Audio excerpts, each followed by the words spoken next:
மார்பக கேன்சரால் பாதிக்கப்பட்ட பெண்களுக்கு மறுவாழ்வு அளித்து வருகிறார் உலக புகழ்பெற்ற நிபுணரான டாக்டர் செல்வி ராதாகிருஷ்ணா. மார்பக புற்றுநோயால் பாதிக்கப்பட்ட மக்களின் வாழ்வில் தன்னம்பிக்கையுடனும் இயல்பான தோற்றத்தையும் தந்து புற்றுநோயிலிருந்து மீண்டு வர பேருதவி புரிகிறார். மார்பக அறுவை சிகிச்சை நிபுணர் டாக்டர் செல்வி ராதாகிருஷ்ணா தனது மருத்துவ அனுபவங்களை நியூஸ்7 தமிழ் நேயர்களுக்கு வழங்க கேட்கலாம். வணக்கம், என் பேர் டாக்டர் செல்வி ராதாகிருஷ்ணா. நான் ஒரு மார்பக புற்றுநோய் அறுவை சிகிச்சை நிபுணர். சென்னை பிரெஸ்ட் சென்டர்னு ஒரு 2007 நடத்திட்டு வந்துட்ருக்கோம். சென்னை எம்ஆர்சி நகரில் இருக்குது. ஸோ மார்பக புற்றுநோய் என்பது பெண்களை பாதிக்கக்கூடிய புற்றுநோய்களில் ரொம்ப காமனாக இருக்குது. இன்றைக்கி நம்ம நாட்டில் ஒரு 20 வருஷத்துக்கு முன்னாடி இருந்த எண்ணிக்கையை விட இப்போ 2 மடங்கு அதிகமாயிருச்சு நம்பர்ஸ் வைஸ் பார்த்திங்கன்னா. இதுக்கு காரணம் என்ன, இந்த புற்றுநோய்க்கு காரணம் என்னன்னு பார்த்தோன்னா, இந்த மரபணு சார்ந்து வளர்றது, அதாவது இந்த ஹெரிடிட்ரி ஜெனட்டிக் மியூட்டேஷன்னு சொல்லுவோம். அதை கொண்டு வளர்றது பார்த்திங்கன்னா ஒரு 5-10% தான். ஒரு 100 கேன்சர்ஸ், பிரெஸ்ட் கேன்சர்ஸ் எடுத்தோன்னா ஒரு 5-10 தான் மரபணு சார்ந்து வளர்றது. மிச்சது ஆக்சுவலி ஒரு 25% பார்த்திங்கன்னா அந்த ரீப்ரொடக்டிவ் ரிஸ்க் ஃபேக்டர்ஸ்ன்னு சொல்லுவோம். ஒரு பெண்ணுக்கு ஈஸ்ட்ரஜன், ப்ரொஜெஸ்ட்ரான்ங்கிற ஹார்மோன்ஸ் ரொம்ப முக்கியம். பூப்படைகிற வயசுலேருந்து மாதவிடாய் வரைக்கும் அது இருக்கும், அப்புறமும் கொஞ்சம் இருக்கும். இந்த இன்ஃப்ளூயன்ஸ், இந்த ஹார்மோன் இன்ஃப்ளூயன்ஸில் சில சமயம் பிரெஸ்ட் செல்ஸ் எல்லாம் மாறி அது கேன்சராக வரக்கூடிய வாய்ப்பு இருக்குது. அது இல்லாமல் சில வாழ்வியல் நடைமுறை என்ன சொல்கிறது, இந்த லைஃப் ஸ்டைலுன்னு சொல்லுவோம், ஒபிசிட்டி, ஆல்கஹால், இதெல்லாமும் ஒரு ரிஸ்க் ஃபேக்டராக இருக்குது. எல்லாமே ஒன்றுக்கு ஒன்று கனெக்டட் தான். பர்டிகுலர்லி இப்போ பார்த்திங்கன்னா நிறைய ஒபிசிட்டி ரொம்ப பரவலாக ஆகிட்டு இருக்குது. டெஸ்க் ஜாப், ஃபிசிக்கல் ஆக்டிவிட்டி குறைச்சல், மன அழுத்தம் அதிகம், தூக்கமின்மை, இந்த மாதிரி காரணங்கள்னாலேயும் உடம்புல நிறைய சேஞ்சஸ் ஏற்படுறது. அப்புறம் நம்ம சுற்றி இருக்கக்கூடிய பொல்யூஷன், என்வாயன்மெண்ட்டில் கிடைக்கிற நமக்கு உணவு முறையிலிருந்து எல்லாமே மருந்து போட்டது, ஏதாவது ஒரு காரணம்னு சொல்கிறதுக்கு இல்லை. இந்த மாதிரி மல்டிபிள் ஃபேக்டர்ஸ்லாம் சேர்ந்து உடம்புல மார்பகம் மாத்திரம் இல்லை, நிறைய புற்றுநோய் மாற்றங்களை உருவாக்குறதுக்கு வழி பண்ணுறது. அதில் மார்பகம் பொதுவாக பெண்களை அதிகமாக பாதிக்கிறது. ஸோ இதை எப்படி தான் கண்டறியறதுன்னு பார்த்திங்கன்னா, அதுக்கு தான் லேடிஸ்க்கு நாங்கள் சொல்கிறது அவேர்னஸ் வேணும். அதாவது நமக்கு மார்பகம் எப்படி இருக்குது அப்படின்னு ஒரு வயசுக்கு வந்த அந்த ஏஜ்லேருந்தே ரெகுலராக பெண்களுக்கு மாதம் ஒரு தடம் சுய பரிசோதனை, தன்னைத்தானே செக் பண்ணிக்கிறத பற்றி சொல்லி கொடுக்கணும். ஸோ செக் பண்ணும்போது என்ன பார்க்குறது அப்படின்னா, இது இருக்கா, கட்டி இருக்கா, இந்த இருக்கா, அந்த தொந்தரவு இருக்கா, அப்படி இப்படின்னு ப்ராப்ளம் ஓரியன்டாகவே பார்க்கக்கூடாது. நமக்கு நார்மலாக எப்படி இருக்குது அப்படிங்கிற பரிச்சயம் இருந்தால் போதும். நமக்கு வித்தியாசமாக இருந்தால் தானாக தெரிய வரும். வித்தியாசமாக இருந்தால் டாக்டர்கிட்ட செக் பண்ணி என்னன்னு தெரிஞ்சுக்கலாம். பட் அது நார்மலாக இருக்கா இல்லை வித்தியாசமாக இருக்கான்னு தெரிஞ்சுக்கிறதுக்கே ஒரு எஃபர்ட் போட வேண்டியிருக்கு. அதை நாங்கள் லேடிஸை ரெகுலராக செக் பண்ணிக்கோங்கன்னு சொல்கிறோம். மென்சஸ் இருக்க லேடிஸ் மந்த்லி ஒன்ஸ் அந்த மென்சஸ் முடிஞ்ச வாரத்தில் தன்னைத்தானே செக் பண்ணிக்க பழக்கணும். குடிக்கும்போது ஒரு 2 நிமிஷம் 3 நிமிஷம் தான் எக்ஸ்ட்ரா ஆகும். கையில் சோப் போட்ட கையில் ப்ரெஷ் நம்ம டெய்லி தொட்டு குளிக்கிறோம். அப்போ அதை செக் பண்ணி பார்க்கும்போது நமக்கு நார்மலாக அப்படி இருக்கும் அப்படிங்கிற பரிச்சயம் ஆயிரும். ஏதாவது வித்தியாசம் இருந்தால் தானாக தெரியும். ஸோ இப்படி பார்த்துக்கிறதுனால எதுவும் பிரச்சனை இருந்தால் சீக்கிரமாக கண்டுபிடிக்கக்கூடிய வாய்ப்பு இருக்குது. அது இல்லாமல் ஒரு 40 வயசுக்கு மேலே ஆனால் இப்போ மாஸ்டேல் செக்கப் எல்லாம் பண்ணிக்கிறாங்க இல்லையா, சுகர் இருக்கா, பிபி இருக்கான்னு செக் பண்ணிக்கிற மாதிரி லேடிஸ்க்கு 2 புற்றுநோய்க்கு ரெகுலராக செக் பண்ணிக்கிறது நல்லது. ஒன்று மார்பக புற்றுநோய், இன்னொன்று கர்ப்பப்பை வாய் புற்றுநோய்.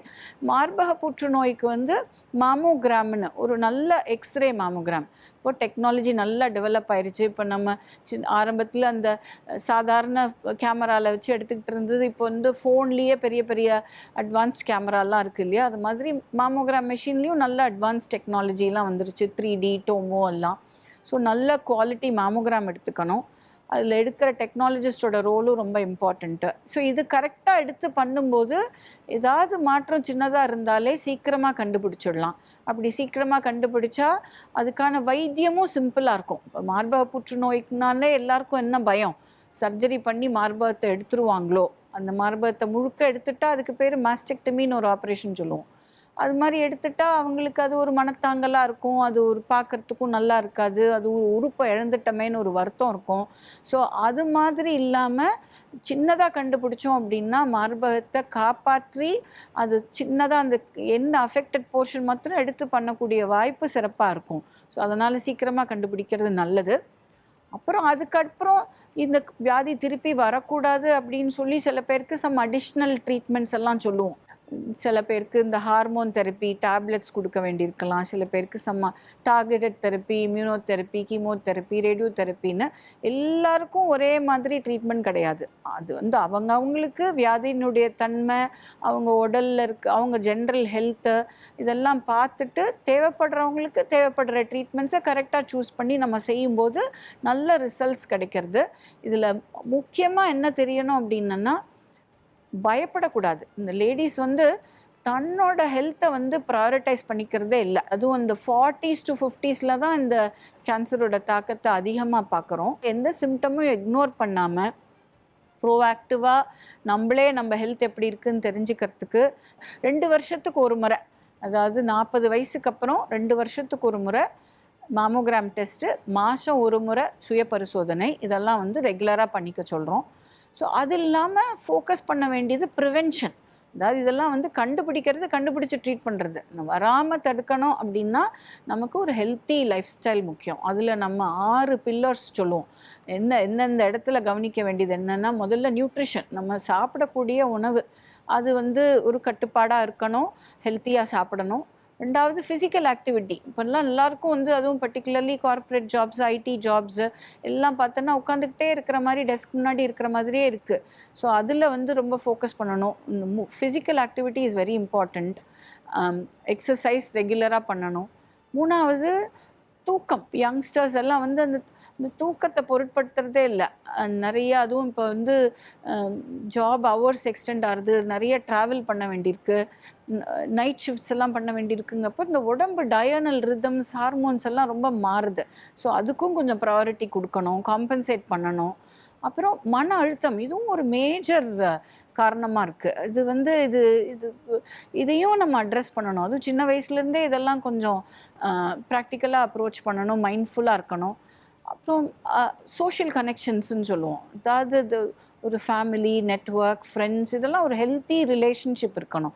இதெல்லாம் இருக்கும்போது நம்ம சந்தோஷமாக இருக்கும்போது இந்த மைண்ட் பாடி கனெக்ஷன்னு சொல்கிறோம் இல்லையா, நம்ம பாடியும் அதுக்கு தகுந்த மாதிரி ரெஸ்பாண்ட் பண்ணும். ஸோ இதெல்லாம் ப்ரிவென்டிவ் ஆஸ்பெக்ட்ஸ். ஸோ லேடிஸ்க்கு நான் முக்கியமாக சொல்ல வேண்டியது என்ன அப்படின்னா, உங்கள் ஹெல்த்தை இக்னோர் பண்ணாதீங்க.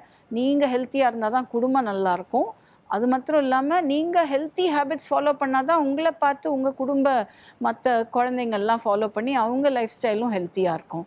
ஸோ அதனால் early detection is the best possible chance for cure. அதனால் தவறாமல் நீங்கள் வந்து சுய பரிசோதனை பண்ணிக்கோங்க, மேமோகிராம் பண்ணிக்கோங்க.